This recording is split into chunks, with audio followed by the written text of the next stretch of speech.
And honored guests. I'm so pleased to be here tonight, giving you my icebreaker.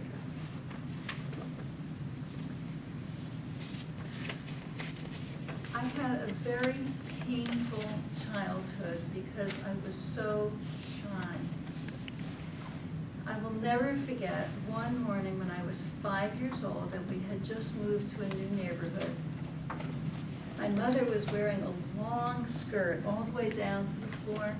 It had buttons that went all the way down. And the doorbell rang. A woman had come to the door with her 5-year-old daughter. I quick ducked under my mother's skirt and peeked out through the little spaces between the buttons. And I wouldn't come out no matter what anybody said. That pretty much defined my whole childhood. So as you might guess, elementary school was not all that fun. High school was marginally better. But by the time I got to college, it was a whole different ballgame. Because, actually, there's a lot of football there too. Because in my college, the University of Wisconsin, we were the #3 activist school in the nation during the Vietnam War. So the focus was off our personal neuroses, and the focus was on protesting. In the center of the campus was a huge hill, angled like that, pretty much.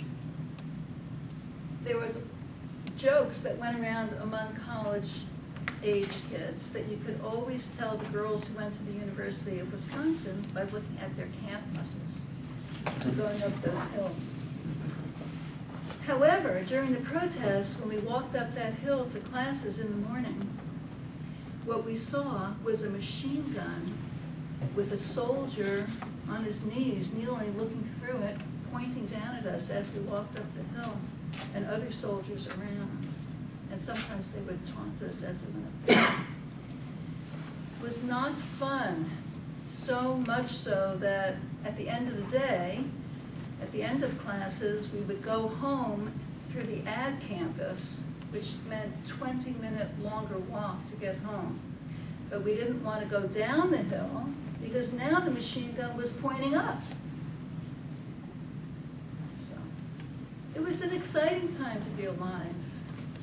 It was probably my first connection with any kind of healing work because our apartment was off the beaten track, and a lot of students were getting maced and pepper gassed on their way home while they were just walking home or riding their bikes. And our house was like a safe house, and they would come to our house and we would, I don't remember anymore what it was that we did, but we put, cloths and whatever was on them on people's eyes because their eyes were burning from pepper gas. And I never thought until this very moment, actually, that that would have a long-term impact on me in terms of my healing career, because I didn't know that at some point in my life I would end up with a healing career. From University of Wisconsin, upon graduation, I went to California, followed my brother out here,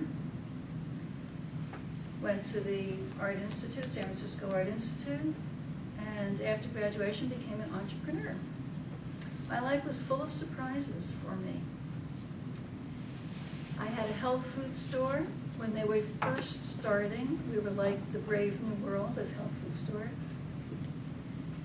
And we had Mexican imports. We'd go down to Mexico and load up the van and drive it back. It was so fun. And local handcrafts. Some of you have heard of Laurel Birch. She was one of the people whose local handcrafts we carried before she became a famous person. And from there, I married one of my suppliers, who had a wholesale health food business. And I then dropped my pseudo-hippie persona and became June Cleaver. For those of you who don't know June Cleaver, she was Beaver's mom in Leave It to Beaver, if you know that old program. I was surprised myself, but upon marriage, everything looked different. So I was raising 3 children, and everything seemed pretty normal. And quite suddenly, one day, my whole life turned upside down and has never been the same since. I was reading the paper, the Sunday paper, I remember it really well, at the kitchen table. My husband was in the living room watching probably something similar to the football game or some such. And suddenly, while I'm sitting there reading this newspaper, a huge energy came in and surrounded me and came inside me, and my life began to fall apart. I couldn't sit on my chair. I groped my way along the walls to the bedroom and sat down and found myself in a meditation. I had never been able to meditate, no matter how much I had tried. And I tried because it was like the in thing you're supposed to try to meditate. I was a dismal failure at it because I'm a doing kind of a person. And here I was being meditated by this force which I had no control over.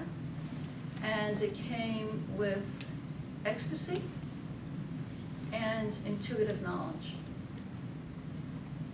I didn't have any understanding of what was happening to me. And my husband would say, they're going to cart you away, when I would try to explain to him what was happening. And I believed him that there was a good chance that they would cart me away, because I had no idea what was happening. It was all so foreign. And so you see before you someone who now teaches small business owners and other professionals and individuals how to make changes in their life that they can't make on their own. And I'm able to do that through this intuitive information.